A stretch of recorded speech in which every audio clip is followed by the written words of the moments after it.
الله الرحمن الرحيم. الأحكام المترتبة على البيع الفاسد. وإذا قبض المشتري المبيع في البيع الفاسد خرج الباطل بأمر البائع صريحا أو دلالة بأن قبضه في مجلس العقد بحضرته، وفي العقد عوضان كل واحد منهما مال ملك المبيع بقيمته إن كان قيميا، ولزمته قيمته يوم قبضه عندهما لدخوله في ضمانه يومئذ. Аха. Бисмиллахир-рахманир-рахим. Азыркы өтө турган темабыз бейл фасид менен алынган буюмдар. Анын өкүмү кандай болот, а? Биринчиден бей фасид менен алынган өкүмдү сөзсүз түрдө эмне кылышыбыз керек, кайтарышыбыз керек. Аны колдонгону, аны иштеткенге негизи уруксат берилбейт, шарият тараптан арам болот. Бей фасид менен болсо. А бай батыл менен болсо, бай батыл менен такыр өкүм байланбайт. Бай батыл менен такыр өкүм байланбайт, ал бирөөнүн мүлкү болуп тура берет. Себеби муну милк хабит деп эсептейбиз. Бирок ушундай сүрөттөр болуп калат. Азыр мына айтып аткандайча, кайтарайын десең, сен аны халак кылып алгансың. Демек, кантип анын баасын төлөйсүң? Десе, бул жерде азыр ихтилаф бар. Абу Ханифа менен имам Абу Юсуф айтат, акчасын төлөйт, кыймат менен. Кыймат менен төлөйт дегенде бар иттифак. Бирок кантип төлөйт дегенде, кайсыл күнү доманга кирсе, мына наби, ошол күнү баасы канча болсо базарда, рыноктагы баасы, ошол акчаны төлөйт. Имам Мухаммад айтат, жок дейт. Кыймат баасын төлөйт. Качан десе, халак болгон күнү анын баасы базарда канча болчу, ошол баа менен төлөйт дейт. Мисалы үчүн бул менин мага өттү. Мына китепче милк хабис болду. Эми өткөн күнү азыр мен эме болсо, имам Мухаммад айтат, Абу Юсуфтар айтат, кайсы күнү алган болсоң ошол күнү төлөйсүң дейт. Мен алдым, акчасын бере элекмин. Арадан 1 айдан кийин халак болуп кетти. Эми ошондо кандай болот? Имам Мухаммад айтат, 1 айдан кийин төлөйсүң дейт. Имам Абу Юсуф менен Абу Ханифа болсо, кайсы күнү алган болсоң ошол күнү төлөйсүң дейт. Анткени айырмачылык болот. Айырмачылык болот да, 1 ай менен 1 айдан кийин айырма болуп калат. Ошол турасын айтат. Демек, вайда кабадал муштарил мабия фи байл фасид. Байл фасид деп атат. Фасид дегенде хараджал батил. Батил деген чыгып кетти. Бай фасидте мабини колго алды. Би амрил баи. Би изнил баи. Байны рухсаты менен. Рухсат берген сарих болсун же далалатан болсун. Далалатан айтпады, ачык элечи. Болгону алып атканда аны унчукпады. Биан кабадаhu fi majlisil aqd bi hadratihi.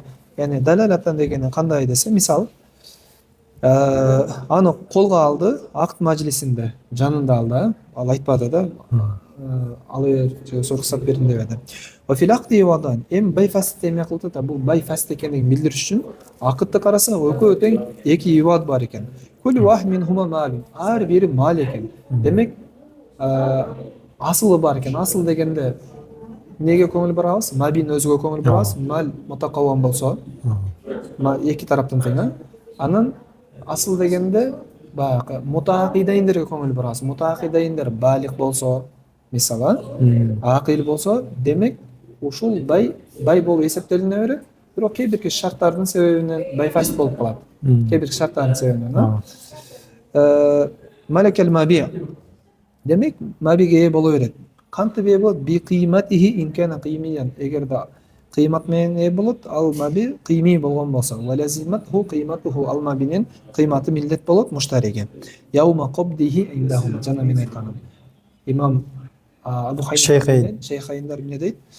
Кабд кылган күнү. Неге десе, себебин айтат. Лидухулихи фи доманихи яумаидин. Ошол күнү анын мүлкүнө өткөндүгү үчүн. Бакана имам Мухаммад айтат, яумал истихлак. Кайсы күнү халак болгон күн, кайсы күнү халак кылды эле да? Кема фи мухталиф ривая. Бирок бун таалилинде эле айтып отураптыр имам Мухаммад гана. Абу Лайстан ошону айтат. Шейхейнин сөзү негиз күчтү. Эми караңыз, эми мислин төлөп берет.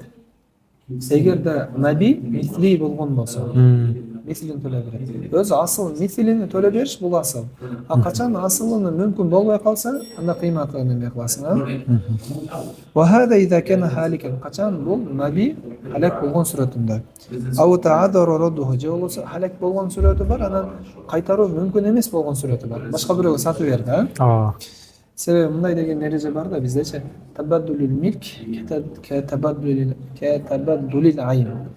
Милктен мисалы үчүн менин колумда милк сизге барса, кудум эле мынабу маби эмес, башка маби баргандай болуп калат да. Айындардан өзгөргөндөй болот дейт. Колдун өзгөрүшү менен. Ва илля фал важиб радду айнихи. Болбосо өзүнө кайтарыш важип болот.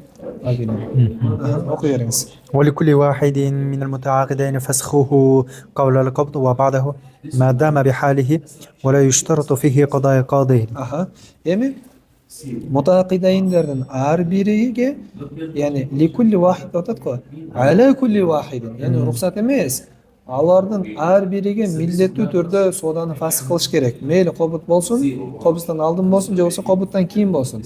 Качан мадама бихалихи, эгерде маби өз абалында турган болсо, вала юштарату фихи, мына байл фасидте казынын чечими керек деген түшүнүк жок. فإن باعه المشتري نفذ بيعه وامتنع الفسخ لتعلق حق الغير به. Ошол бай фасидтеги мабини муштари сатып берсе, нафада байуху, анын соодасы жүрүп кетти. Неге десе, бар бир бул ага ээ да. Милк хобис болсо да бар бир анын ээси. Онтана алфасх. Эми сооданы бузууга мүмкүнчүлүк барбы? Косулуп калды, болбойт. Неге? Италиу хаккыл гайри бихи. Анткени бул мабиге башка бирөөнүн акысы илешип калгандыгы себептен. ومن جمع بين حر وعبد أو شاة ذكية وميتة بطل البيع فيهما. Эми соода кандай болот? Мындай болот да. Мисал айтам. Мына абид, мына хур. Мына хур, мына абид. Экөөнүн бириктирди дагы, экөө 5 сом берди. Ушундай болгон сүрөттө бай фасид болот. Мына ушундай болгон сүрөттө. Бирок экинчи жолу бар. Мынау 2 сом, бул 3 сом деди да. Фасид оңдоп коюш, сак кылып коюштун жолу. Ушул учурда экинчи түрүндө, эгерде ар бирин баасына бөлүп айткан болсо, анда мабинин мындан өзгө жайыз боло берет, ахурга жайыз болбойт. Түшүнүктүү, ошондой болгон сүрөттө боло берет. Эмне экен? Ваман жама байна хуррин ва абдин ау шатин закиятин ва майтатин батала байу фихима.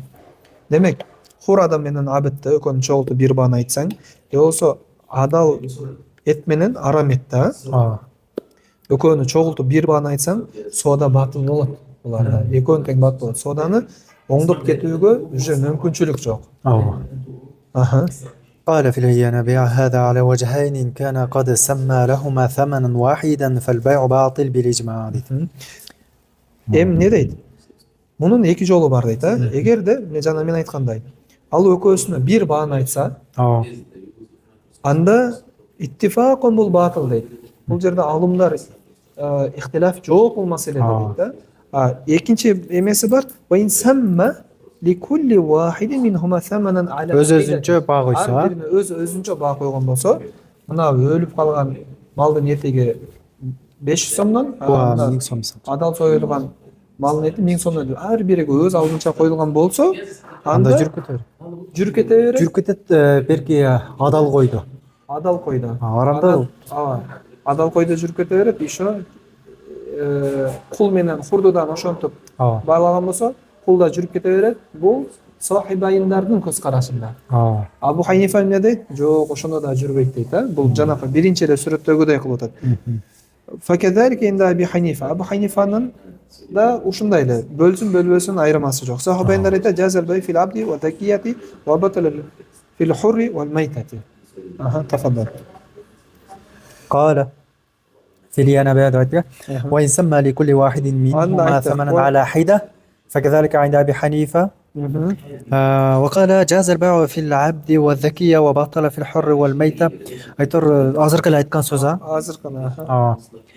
قال في التصحيح وعلى قوله اعتمد المحبوب والنسف والموصل.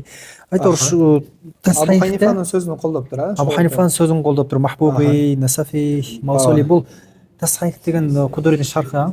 تصحيح قدرة إيش وين جمع بين عبد ومدبر أو مكذب أو أم ولد أو جمع بين عبده وعبد غيره صح العقد في العبد بحصته من الثمن дейді. Азыркы мына айтып атканым биз жогоруда айттык го, эки түрү бар депчи. Ооба. Экөөнүн ар биринин баасыны отдельно айтуу, анан экөөнү бириктирип бир баа коюучу. Азыр мына экинчи түрүн айтып атат. Эми экинчи түргө келгенде бул жерде алымдардын ихтилафы жок дейт. Ооба. Алымдар ихтилафы жок. Мисалы үчүн мына мудаббар 1000 сом, мынабу мукатаб 1000 сом, ал эми мына кул болсо 500 сом, тиги кул болсо 500 сом деп ар бирин өзү алдынча бөлүп айткан болсо, демек бул сүрөттөрдө эмнеге эмеге жайыз болуп кете берет. Кулдун өзүгө жайыз болуп кете берет дейт, ихтилаф жок. Ошону айтат. Ва инжама байна абдин ва мудаббарин ау мукатабин ау валад. Негизи мынабу азыркы кулдар бардыгы эле кул. Кээ биркилер айтат, сатса болот дейт да. Бизде неге сатса болбойт дейбиз го, себеби бул милдеттүү түрдө боштондукка чыгыш керек деген эмелер. Жама байна абдихи ва абди гайрихи. Өзүнүн кулу башка бирөөнүн кулу чогултуп койсо, халакыды фил абди би хисатин нафаман. Өзүнүн кулунда эле дурус болот, калганда дурус болбойт. Неге? Леннал мудаббар махаллун лил байин дерба. Анткени мудаббардан сатса болот дейт Имам Шафии менен Ханбалилер, сатса боло берет дейт. Фаядхулу фил акд. Демек бул маби катары эсептей турган болсок, демек акытка киргизсең болобу маби катары? Демек бул акытка кирди, сумма яхруджу, акыттан кирип кайра чыгып кетип атат дейт да. Фаякуну би хисати фил бака. Демек соода эмнеде жүрүп атат десе, эмне калды? Акыттан кирип чыгып кетти мудаббар, калганы кайсы болду? Кул калды. Демек ошол кулда баасында эмне соода жүрө берет? Фил бакода кийиңизде. Дуна липтида башыда жүрбөйт. Башыда дегени мудаббар менен кулдун экөөдө жүрбөйт. Балким бул аягында жүрөт, калганда жүрөт. Ва файдату залик. Эми бул эмне пайдасы бар мындай сооданын? Ушул жүрөт, лучше жүрбөйт эле деп койсок болбойбу десе, тасхиху каламул акид. Мынабы акыт келишим түзүп аткан адамдын келишимини тууралаш үчүн, жүргүзүш үчүн дейт. Ма рият хаккул мудаббар, ошол эле учурда мудаббардын дагы укугуну көңүлгө алып. ما يكره تحريما من البيوع صاددагы макрух тахрими болгон сүрөттөрдө айтат ва наха Расулуллах саллаллаху алейхи ва саллам анин najаш وهو أن يزيد في الثمن ولا يريد الشراء ليرغب غيره. Кара, мына najаш дегендечи, бул мен именно ушунун өзүнү көрдүм да, Дубайда жүрүпчү. Дубайга аукционго барасың машинага. Аукционго сиз мына экөөбүз, менин машинам бар. Тетик жерде мисалы үчүн аукцион болот. Мен барамдан 2000ден машина сатышым керек, 2000 динаргачы. Анан мен сизди шерик кылып алам. Барамдагы сизди эч ким билбейт да. Мен аукциондун ээси менен келишем, мынаны 2000ден үйдө сатып бергиле депчи. Анан сиз барасыздагы мен сизге айтам, муну көтөрө бер дейм да, баасын көтөрө бер. Кардарлар 2000ге чыкты, сиз албайсыз негизи. Болгону наркыны кызыктырыш үчүн 2100 деп коесуз. Же болбосо 2200 дейсиз. Эптеп баасын көтөрүш да. Бирок ошол баа качанга чейин десе, өзүнүн кыйматынан көтөрүлүп кетсе, ошондо макрух болот. Бирок мен сизге айттым, бул жерде баасы негизи булар 2500ден. Ошол 2500ден ичинде сиз көтөрө бериң десем, бул базардагы баасы менен бирдей эле боло турган болсо, анда карахияттык жок. Карахияттык кайсыл жерде десе, кыйматтан дагы үйдө көтөрө берүүдө карахияттык турат. Түшүнүктүүбү? Нактан najаш ушул да. Мутлак эмес. Я мутлак эле najаш макрух тахрими дебейбиз. Эгерде базардагы баадан дагы көтөрүп берген болсо, ошондо эмне болот? Макрух деп айтабыз, Пайгамбар саллаллаху алейхи ва саллям najашны тосто ал эмне десе, саманды көбөйтөт, сатып алууну каалабайт. Болгону башка бирөөнү кызыктырыш үчүн. Ушул najаш. Анан Пайгамбар саллаллаху алейхи ва саллям эмне деди? Вани сауми аля сауми гайри. Бирөө содак кылып атса, үстүнө барып алып, мен дагы ушуну алат элем деп эме киргизсе болобу? Болбойт. Кандай эле анил хитбат аля хитба гайри. Бирөө паланча кызды үйлөнөм деп барып атса, бара калың, алла калың ошол кызга жетип калайын деп үйлөгүлөр жөнөтсө болобу? Болбойт. Ушул нерседен Пайгамбар саллаллаху алейхи ва саллям тоскон. Мына анисаум аля сауми гайри булар түшүнүктүү эле, бирок бир сүрөтүн айтып коеюн, мисалы үчүн. Муну мен сизден айтып атам, мен муну 15 нарга бербейсизби десем эле, ортого бирөө содага кирип кетип эле, мен мага 20га бериңе ылдык шейк деп кире калды да. Ушунун кылган иши макрух тахрими деп турабы? Болбойт. Ушул содаганын үстүнө сода кылып атат да. Бұл өте маанилүү. Буну билбеген Эми- адамдар бул ашыган эрежелердин баардыгын бузуп эле жүрөт мисалы үчүн. негизи бул адамгерчиликке деле жатпайт. Ай, адамгерчиликке деле жатпаган нерсе. إما ذلك من الإيحاش والإضرار. Жо мен кечиресиз жашоодо көрүп калдым да, таба калдым эми ошо фыкыхтан такыр эле алыс жүргөн адамдар ушундай көп абийда болгон да менде. болушу Сода болсоң үстүңө сода кыла берип, ошо бузуп жүргөн учурлар болгон да. Анткени бул жердечи мындай ийхаш деген негизи мындай эмелик да. Бир адамгерчиликсиз мамиле. Ооба. Жапайылык. Жапайылык да. Идорор бул эмне? Зыян берүү, Мисалы үчүн баягы билесиңби? Эмелер болот го. Мисалы арыстандар бирдемкеге аңчылык кылган болсочу, экинчиси келип дагы ошого кошулуп кете берет же болбосо тартып алат го. Баягы арыстан мисалы бирдемкени аңчылык кылып жеткен болсо целге. Анан бер жактан баягы шакалдар жык болуп чыгып эме кылат. Ошол сыяктуу да. Аллах алам. Ошо фыкыхты мына сөзсүз окуш керек экен да. Ошо фыкыхты эле окубай бирок башка илимдердин баары укмуш ичип жеп жүргөн, Куран жаттап жүргөн бирок ошондой мамилелерди көрүп калып аябай шок болгон. Таң калып калган. Ушуну билбейт экен депчи. Мейли. وهذا إذا تراضيا متعاقدان على مبلغ ثمن في المساومة. Эми азыркы мына айтып атканыбызча, эгерде экөө тең мусавамада бир багы экөө тең келишип калды негизичи. Келишип калгандан кийин бирок акы толук боло эле келет, ижап кабыл боло эле келет. Ошондо баары баягындай аралашып кетсең, эме болот. Бирок жөн эле бардыңыз, мына канча деп сурап атсаңыз, мен деле бардым канча десем, эч нерсе эмес ал. Болгону, мына канчага бересиң, эмне болуп атат деген келишимдер жүрүп атат. Башта экөөбүз келишип калдык да, демек мындан 5 сом алса болот экен дегенде бир бага келишип калганда экинчи адам барып туруп, ушуну мага бербейсиң, ушуну алты эле берейин дегенде бир иштерди кылган болсо ошонусу макрух болот дейт, а. Файда лам яркан ахадухума ила ал-ахар ва хуwa bay'u man yazid fala ba'sa bihi ala ma nadhkuruhu. Эгерде бири экинчисиге эч кандай эме болбосо, яркан деген кандай эме кылабыз? Бул деген мындай да. Ва хуwa bay'u man yazid. Мына аукциондун өзү. Мынаны ким көп берсе, ошонун эмесиден да. Мынага ким көп баа берген болсо, буюм ошонуку дедим да. Эгер мындай содадачы десе, анда боло берет, аукциондо боло берет. Эч кандай карахияттык жок анда. Wa ma zakarnahu huwa mahmalu nahyi fi nikah. Биз азыр айткандарыбызча, негизи никахтачы ушундай келген экен да. Никахтачы макрух болот. Башка бирөөнүн хитбасы, хитба кылуу депчи. Эми ошол эле учурда ошого карап туруп, башка бирөөнүн содасыга сен мага сода кылсаң макрух болот деп ошодон эме кылып атканыбыз, кыяс кылып атканыбыз. وعن تلقي الجلبي يعني نهى رسول الله عن تلقي الجلبي أي المجلوب أو الجالب وهذا إذا كان يضر بأهل البلد. эми تلقي الجلبي أو أي المجلوب أو الجالب. Өзү бул ким десе, сырттан келген адам. Сырттан келет дагы айылдарга же болбосо башка жерлерге сатат, буюмдарын саткан адам. Эми ушул адамдардан, мисалы үчүн, бизге буудайлар Казакстандан келет да. Казакстандан оптомчуктар келет да, мисалы, элдерге мындай сатып кетет да. Анан эми бизде ушундай бир ачарчылык болуп, кыйынчылык болуп турганда, эл жанакыга муктаж болуп турганда, арасынан бирөө эле чыгып, бардык жанакы буудайларды мага бергиле, мен өзүм каалагандай бада сатып алам, кымбатыраак кылып сатам десе, мына ушунусу макрух болот. Ушул сүрөттө макрух болот. Бирок адамдар келип, эми соданын негизи түрү ошондой. Мындай адамдар барып эле эме кыла берет. Мисалы сырттан башка бирөөлөр алып келет, оптомчуктерчи алып келет, анан сен андан аласың, анан элдерге сатасың. Негизи адатта ошондой. Бирок элдерде эч кандай муктаждык жок, эме жок. Бул соданын бизнесинин эле бир түрү. Ал жерде эч кандай карахияттык жок. Карахияттык эл муктаж болуп турган учурда баардык акчаны сен чогултуп алып, мабийни элге каалагандай кымбатыраак сатканыңда, кымбатыраак элге зыян бергениңде, бирок зыян бербей өз басыңа сатсаң же болбосо арзаныраак сатсаң бир аз эле пайда көрүп, анда эч кандай эме жок.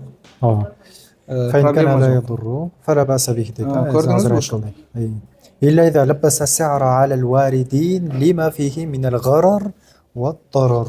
Варидин келген адамдар айтып атасың да. Бул жерде сен айтып аткан ба, бул биз өзүбүз ошондой баадан сатып атабыз. Бул аябай көп кездешет да. Мынабы сен берип аткан баага биз өзүбүз ушундай баада сатабыз деп алдасаң, ушунун дагы макрух тахрими дейт. Себеби бул жерде эмне бар? Гарар бар, Гарар, дарар бар.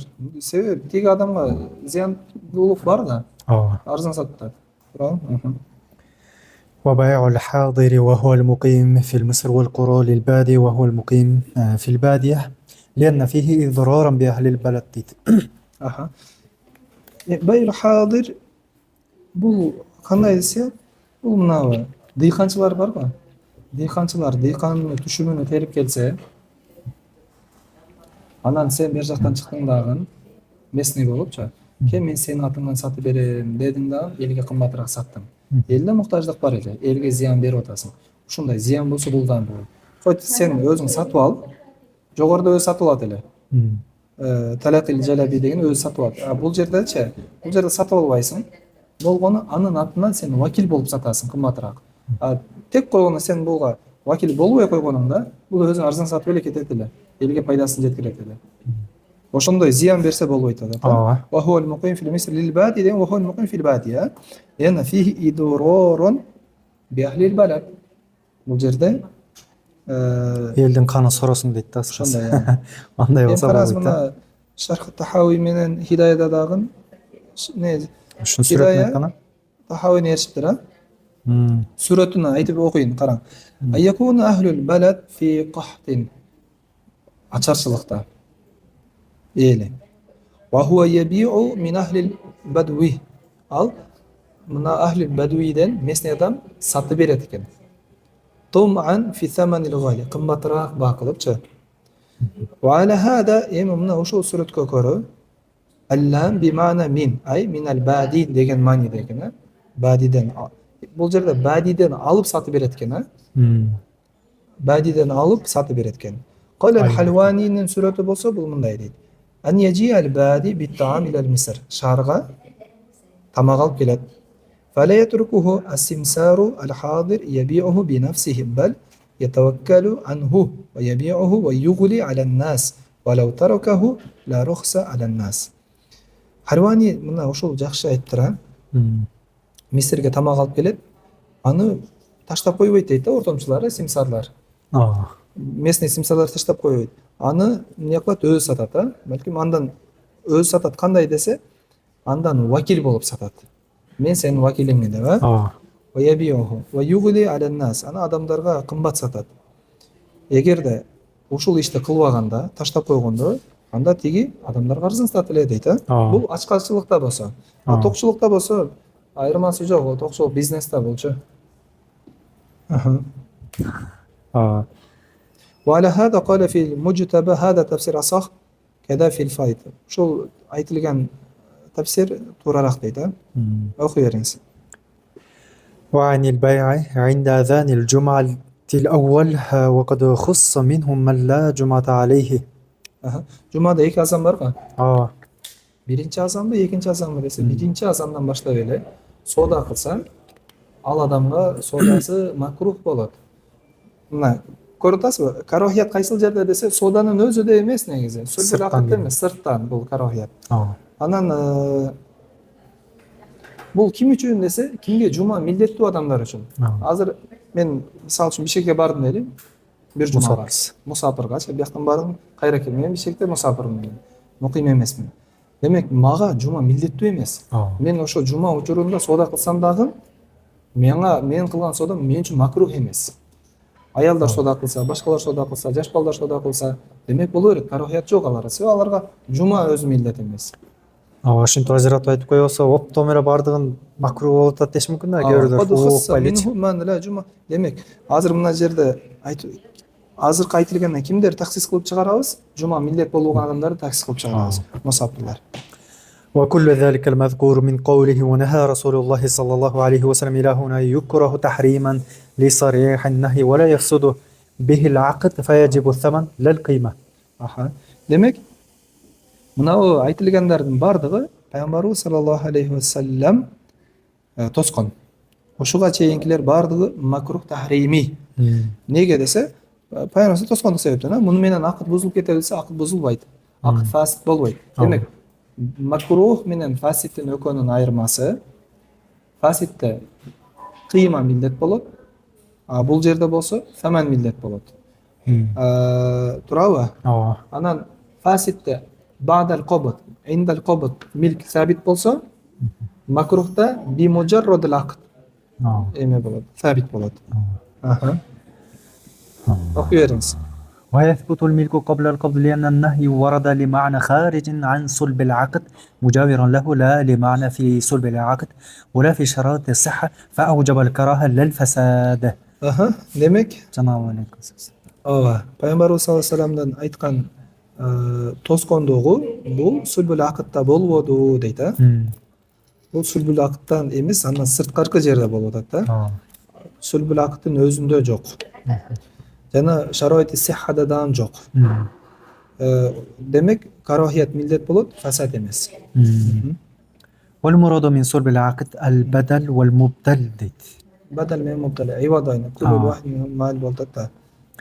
يمي جان تما حكم بيع السيد مملوكيه وأحدهما محرم للآخر ومن ملك بأي سبب كان مملوكين صغيرين أحدهما ذو رحم محرم من الآخر من الرحم دي. Эми бир адам эки кулга ээ болуп атат. Кандай себептер менен болобосун, сатып алып атабы, же башка болуп атабы? Демек, эки жаш балага ээ болуп атат. Ал экөөнүн бири-бириге тууганчылык эмеси бар экен. Кандай тууганчылык десе, махрам экен. Не только тууганчылык, бул махрам экен. Махрамдык рода адам болтабы десе, жок. Махрамдык кээде махрам болуп коет, сүт менен деле. Жок, андан эмес, мина рохим, бул тууганчылыктан болгон. Тууганчылыктан болгон махрам. Демек, ушундай махрамдарды бири-бириден ажыратып салсаң болбойт. Бул жерден келип түшүнөсүң, демек, эмнени түшүнсөк болот? Кээ бирки туугандарың бар, жакындык бар, бирок махрам эмес. Демек, аларды бөлсөң боло берет. Же болбосо, ал сага махрам родо адам. Аны дагы бөлсөң боло берет. Боло берет. Себеби кыяс анча, кыяска салсаң боло берет негизи. Мынаны сатсаң деле боло берет. Мынанын болгону истихсан сабит болот. Пайгамбар салам тосу ошол үчүн эле. Кыяска алсаң бул менин мүлкүм, калагандай иштетем, калагандай сатам. Кимди сатам, кимди сатпайм, бул менин өзүмдүн ишим да. Кыяс бул. وبه خرج المحرم من الرضاع إذا كان رحيما كابن العم هو أخ رضاعا لم يفرق بينهما ببيع ونحوه هيتر ما شاء الله. Демек, махрам мина родоадан чыгып кетти, а? Ибн ам бул кандай болот? Махрам. Жок, ошол эмен. Атасы бул махрам болот да, туурабы? Атасы эме Ибн ам дегени атасынын баласы. Эме атасы эмес, атасынын үкасынын баласы. Айырмасы атасынын үкасы, акасы ошонун баласы эмне болот? Мисалы үчүн мен атамын акасынын үкасынын кыздарыма махрам болобу? Болбойт. Демек, ал родо адам болсо дагы, родо адам махрам болуп калса дагы, демек чыгып кете берет. Ошону айтат, а? Лам юфарик байнахума би байин ва нахбихи. Сода болсун, же болсун, подарка кылып коюп, ушинтип тафрик кылбагын дейт, а? وعبر بالنفي مبالغة في المنع عنه. Неге? Анткени пайгамбарыбыз саллаллаху алейхи вассаламча тосууда катуу нафи кылган дейт да. Мындай эмес. Мубалага менен алып келген. Антип эме тафрик болбосун деп дейт, а? وعبر بالنفي مبالغة في المنع عنه. ليس منا من لم يرحم صغيرنا деген го. Бул ошого кошуло, бул райымдуулук жок болуп кетет да. Бөлүп койсоңчу. Мындай өтө чоң эме, бул бизден эмес деген сөзчү. وعبر بالنفي مبالغة في المنع عنه. وكذلك إن كان أحدهما كبيرا والآخر صغيرا لأن الصغير يستأنس بالصغير والكبير يتعاهده فكان في بيع أحدهما قطع الاستئناس والمنع من التعاهد وفيه ترك المرحمة على الصغار وقد أوعد عليه نفس الكلام. Бул жерде жогоруда айтты да мамлюкайни сагирайн деди да. Эми только мамлюкайн сагирайн болуш керек десе, жок. Инкен ахадухма кабирайн. Бирөөсү чоң экен, вала ахар сагир. кичинекей. Экөө кичине болсо дагы тафрик кылган мүмкүн эмес, бири чоң, бири кичине болсо дагы тафрик кылганга мүмкүн эмес. Ленна сагир, анткени жаш бала ястанису бис сагир. Жаш бала менен болсо дагы өзүнү жалгыз сезбейт. Кабир менен болсо дагы өзүн жалгыз сырабайт, жалгыз сезбейт. Вал кабир ятаахадуху, а чоңучу жаш баланы эмне кылат? Аны карайт, аны көзөмөлдөйт. Турабы? Факана фи бай ахадихима, эми сагирди сатып бересиңби, кабирди сатып бересиңби? Кату ал истинаф болуп эсептелет. Болду, бул адам чүнчүп калат. Өзү жалгыз калдым деп эме болуп калат. Вал ману мин таахуд, жана да таахуттан дагы тосуп коесуң. Көзөмөлдөн, ырайымдуулугунан, эми чоңдор кичинесиге эме кылат го, карайт го. Аны жасап аткан иштерини, башкаларыны, ошол нерседен тосуп коесуң. Ва фихи таркул мархамат ала сигар. Бул ушундай нерседе ушундай кылган болсоң, демек жаш балдарга болгон Пайгамбар райымдуу болгон жаш балдарга деген нерсени таштап койгон болосуң. А бул нерсе үчүн катуу негизи эме эскертилген да. ثم المنع معلول بالقرابة المحرمة للنكاح حتى لا يدخل فيه محرم غير قريب ولا قريب غير محرم ولا الزوجان حتى جاز التفريق بينهما لأن النص ورد بخلاف القياس فيقتصر على مورده. Эми айтып атат. Мына жерде тосуучу Пайгамбарыбыз саллаллаху алейхи вассаламдын айтылган тосу баардык эле туугандарга тиешелүү десе жок дейт. Ал-мана бул илаттанады бил карагабатил мухаррам линика. Ушундай жакындыктар туугандар никелешүүгө нике жүрбөй турган туугандарга менен илаттанып атат дейт. Хатта демек ла ядхулу фихи махрам гайр кариб. Ушундай махрамдар бар. Минарода мисал. Болсо махрам бис-сихрия. Булар тууган эмес махрамдарчы азыркы айтылган иллаттын ичине кирбейт. Вала кариб гайр махрам. Кебирке жакын туугандарым бар, бирок махрам эмес. Алар дагы азыркы айтылган эмеге кирбейт. Эр катын экен. Алар дагы кирбейт, наска. Хатта жаза тафрик байнахум. Буларды ортолоруну бөлсөң боло берет. Макрух тахриме болбойт. Ланна нас, анткени нас айтылган нас кыяска каршы келди. А кыяс эмне десе бул менин мүлкүм, калагандай сатам. А бирок нас ошого каршы келип атат. Жок, калагандай сата албайсың.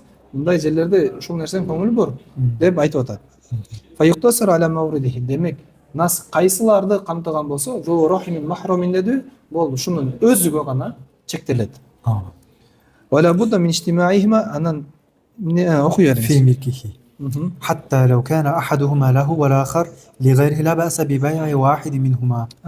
Эми айтат. Мынабу эки кул бир адамдын мүлкүндө табылыш керек. Бири-бириге тууган болгон. Эми элестетиңиз, баягы эки кулду экөөбүз доспуз дедиктен бири-бирден сатып алган элек да эми. Бири-бирден. Сизде башкасы, менде башкасы.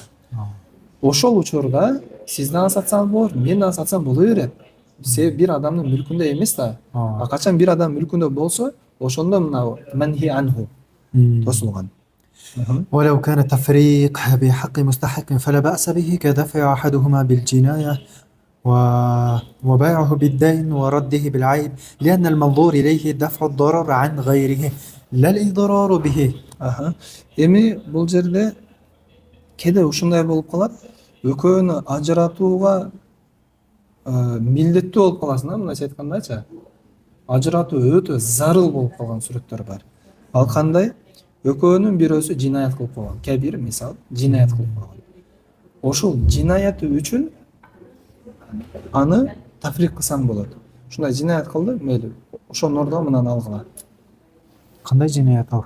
Эми мисал үчүн кеде эмелер болот го. Эми мынандай жинаят деп айта албайм. Бул жерде мындай Аллах алам кебирки жинаят үчүн кулду бошотушуңа туура келет да. Ордуга кулду бере турган, жоксо кулдун өзүнүн жинаяты үчүн өзүн сатып, анан жинаятын төлөй турган мисалчы. Ошондой учурларда жинаят кылып койсо, демек аны сатып берсең боло берет. Вабибайхи бидан, жоксо мен карызга батып калганмын. Карыздан кутулуш үчүн ошо эки кулдун бирөөсүн беришим керек. Башка жактан акча тапканга менде мүмкүнчүлүгүм жок. Демек ошол учурда сатсам боло берет. Жоксо мен эки кулду сатып алдым, карасам бирөөсүндө айып бар экен. Ошол учурда дагы мен айып менен бирөөсүн кайтарып берсем боло берет. Түшүнүктүүбү? Лианнал мандур илейхи, анткени бул жерде мындай карала турган нерсе даффу дорар ан гойрихи, башка бирөөдөн эме дорорду кетирүү да. Ла дорор бихи, ал деген башка бирөөдөн дорорду кетирип өзүмө дорор кылуу дегени эмес да. Мисал, бул экөөнү ажыратсаң болбойт экен, тек кой аюу болсо дагы ошол аюу мен алдым деп десем ага зыян болуп калат го. Демек, мынабы эмне ушул учурда эме кылсак боло берет, а? صون سوسن فإن فرق بينهما كره له ذلك لما قلنا وجاز البيع لأن ركن البيع صدر من أهله في محله وإنما الكراهة لمعنى مجاور فشابه كراهة الاستيام. Демек, бул жерде экөөнү бөлүп салды. Бөлүп салгандыгы макрух болду. Жогоруда айттык, а? Макрухтун себебини. Катл истиаф дедик, муахада, таркул муахада. Важаз аль-бай. Содасы жайыз болуп кете берет. Неге жайыз боло берет? Анткени байдын рукуну өзүнүн ахилинен чыгып атат, фи махаллихи. Карасаң мутаакидайндар балиг акил. Анан болуп аткан нерсеси бириден мал чыгып атат, экинчисинен абыт чыгып атат. Булар жайыз экен. Карахият эмне десе манан мужавирин. Карахият бул сырттан келген карахият. Фашабаха, демек азыркы карахият эмнеге окшотту? صوم على صوم деген. Карахият истиям. Истиям дегени биринин үстүгө бири сода кылуудан барып алып, соданын үстүнө сода. сода. Ошол сыяктуу болуп калды, да. وإن كان كبيرين فلا بأس بالتفريق بينهما لأنه ليس في معنى ما ورد به النص وقد صح أنه عليه الصلاة والسلام فرق بين مارية وسيرين ديت وكانتا أمتين أختين ديت. Эми эгерде зу рахмин махраминдер экөө тең чоң болсочу, Кылса болобу? тафрик кылса боло берет дейт. Анткени бул туурасында нас келген жери жок дейт. Пайгамбарыбыз саллаллаху алейхи вассалам дагы өзү дагы Мария менен Сирени бергөн дейт, а? Ал экөө негизи бири-бири эже сиңди болчу дейт, а?